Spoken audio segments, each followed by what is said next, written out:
Welcome to Pop Culture Roulette for all your pop culture needs. We're America's podcast.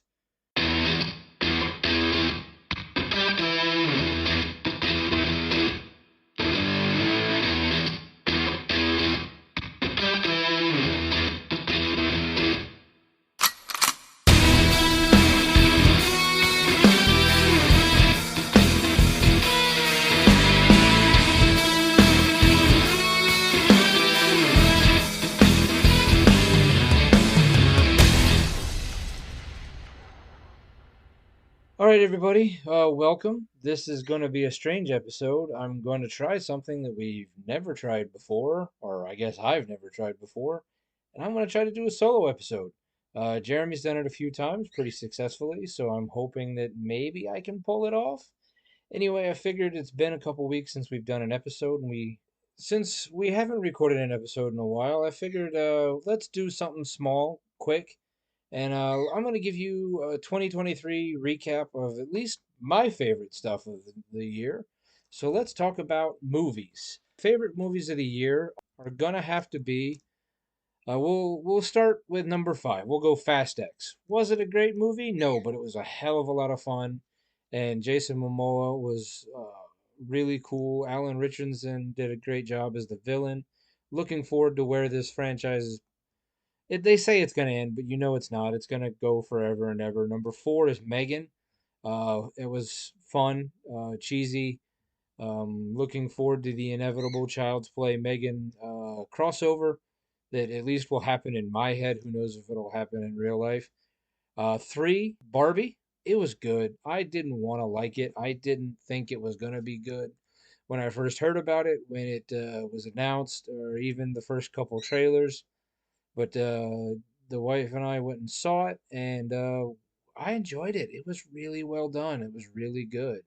And all the people who came at it with political bents, you were just looking for reasons to be mad about something. Number two, Cocaine Bear. Ah, man, just so much fun, so cheesy in such a glorious way. It's just my favorite type of movie, where it's just stupid but fun and just a good way to pass some time. Number one, though, Super Mario Brothers.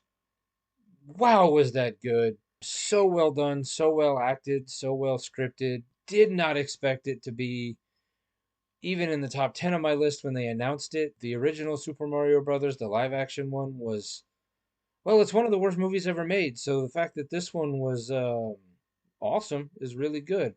Honorable mentions, I'm going to go with Please Don't Destroy, Treasure of Foggy Mountain, Guardians of the Galaxy 3, which broke the streak and actually had me cry at a movie, so fuck you, James Gunn. Dungeons and Dragons Honor Among Thieves, way better than it had any right to be, which is why I'm going to put it on the honorable mention. Wrath of Becky was a lot of fun. Looking forward to where that's going. I would definitely hunt down Becky and Wrath of Becky. Indiana Jones and the Dial of Destiny was really good. Could have been better, could have been way worse. I would put it probably number three or four in the Indiana Jones movie series.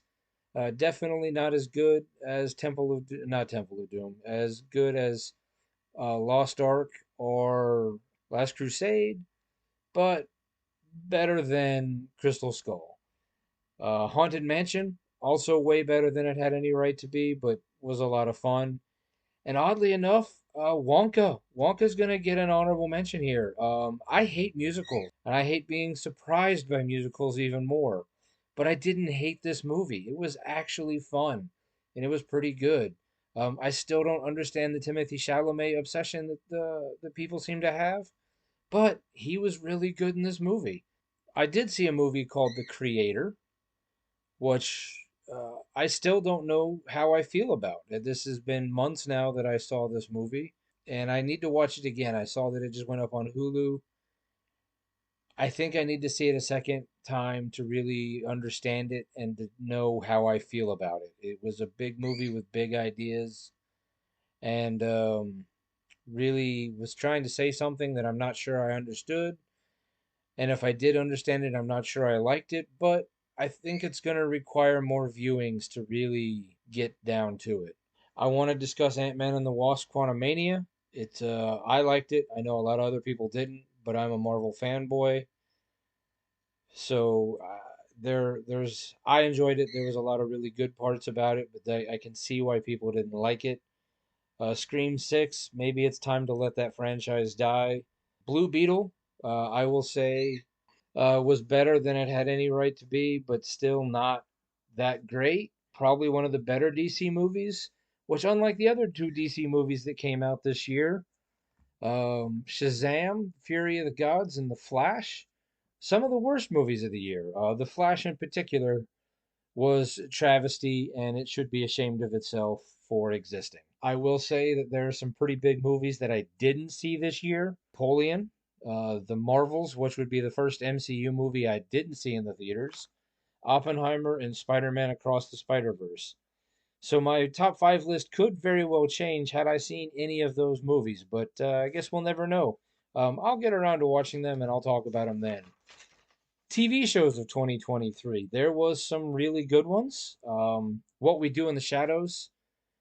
You've heard me talk about this show a lot. It is really good, really well done. They just announced that season 6 is going to be the last season, so that's a little sad, but sometimes I'd rather have a show go out on top than, drag on for, I don't know, 10 to 11 years, like the Goldbergs, which ended on a whimper. The last season was not good. Also Barry, season 4. I know a lot of people seem to like it, but God, was it terrible. Season 4 was fucking awful. The first couple seasons of Barry, highly recommend. Just know you're going to be really disappointed by the end. Some of the best shows of 2023. I thought Night Court was really good. Muppets Mayhem was amazing. It's so maddening that they canceled that after one season. Will Trent has a lot of potential. Was really good. Twisted Metal was pretty damn good. Ashoka was awesome. Ghost, love Ghost, both the UK and the US version. Last of Us was good. Poker Face, I cannot say enough good things about. And then The Mandalorian, of course. Star Wars. You really can't go wrong. Ted Lasso and Dave. I really enjoy those shows, but the seasons were hit and miss. Dave was better. There was some really good episodes. There were some bad episodes, but it definitely was a step up over season 2. Ted Lasso started very weakly, but ended very strong. I don't know. They said they're done after season 3, but I'm hoping that maybe there's some spinoffs or there's a future there with Ted Lasso. I'm gonna throw some honorable mentions out to Killing It, based on a true story. Gen V, History of the World Part 2. Talked about that a little bit with Nick. I believe that was who I talked about it with. It's really good. It could have been better, but it was just awesome to finally get it. That 90s show has real potential, and I really enjoyed it. Paul T. Goldman was a super weird show that I watched on Peacock that is too bizarre to understand, but it was really interesting. It's worth watching if you're into bizarre reality and fiction and the blurring line in between. Reacher, I just discovered. They're in the middle of season 2. It's really good.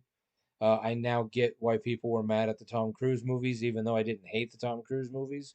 But Alan Richson did is a much better Reacher than Tom Cruise, which is weird to say. Quantum Leap has come back for season 2, and so far has been pretty good. I'm still holding out reservations. I would like to see them kind of take some leaps and bounds above where they are. And just because I watched it and you need to know about it, Hot Wheels Ultimate Challenge was awful. It had potential. I don't know why I watched the whole thing. I guess I was just hoping it would get better. It never did. It was just bad. The judging was awful, and ultimately, like, it just was a failure of a show. Music. I have this bad problem with music that I'm really stuck in listening to the 90s and early 2000s. So I didn't get a chance to, or I didn't take the chance to listen to a lot of the new stuff. I will say that the Foo Fighters album, But Here We Are, is really good. It was probably one of my favorite albums of the year. It's a heartfelt album, differently than most rock albums do. You can tell they were going through a lot, overcoming the death of Taylor Hawkins and just getting to a point where they could continue on. But it's a really well done album. Paramore's This Is Why was really good. Dave Matthews Band, Ben Folds, Metallica, Seven Dust, and Bare Naked Ladies all put out new albums this year, which I did listen to, but I haven't listened to them enough to really truly give you an honest opinion. So I there's a lot of good stuff out there. I think what we're learning here is that this is why, and God, I just made a horrible pun there over a Paramore album. Hopefully, we'll be back with regular episodes here next week. I don't know what our topics are going to be just yet. I think, I can't tell you what the future holds. I don't know. We don't tend to script out a year in advance like Tim does or Laramie does. So just know that we're going to be doing something, and hopefully we'll be back up and running full strength. Check out Tim Williams over at 80s Flick Flashback. Check out Laramie Wells over at Moving Panels. Check out Jerry D over at Totally Rad Christmas. All great podcast, all a lot of fun. Totally Rad Christmas is totally worth listening to in July, let alone Christmas. Check out Nick Testa over at Night Beast. Really good music over there. We've had some interesting friends this year, and obviously I was on a game show, and that's where a lot of these people came from. Obviously not the ones that I've been working with in a while, and that's where Nick did, but I'm probably going to have some more people from the game show on, and at some point you're probably going to be sick and tired of hearing about it. But that is just because it's probably one of the most interesting things that has happened to me in the last few years. So it is. Well, I guess at this point, then it's going to be a really short episode. It's going to be clearly the shortest episode Pop Culture Roulette has ever done. Solo pods are going to be very few and far between at this point. But this is the first time out. Maybe I'll get better at it. But I'm not sure I want to get better at it because I think you guys know that it works better when I've got those two guys with me. So just remember, when you try to do something by yourself, when normally you do it with two good friends, stupid never walks alone. Comic books have been around for almost a century, and in the last 2 decades, we've finally gotten to see many of these characters brought to life in movies and on TV. On the Moving Panels podcast, we discuss movies and TV shows based on, inspired by, and adapted from the world of comic books. Join me and my guests as we discuss both the good and the bad from Marvel, DC, and even some of the lesser-known comic book companies. Learn what is and isn't from the comics, as well as our nerdy review of the movie or show. New episodes drop every Monday, and you can find us wherever you listen to podcasts. So join us for Moving Panels, and I'll see you on the other side of the page.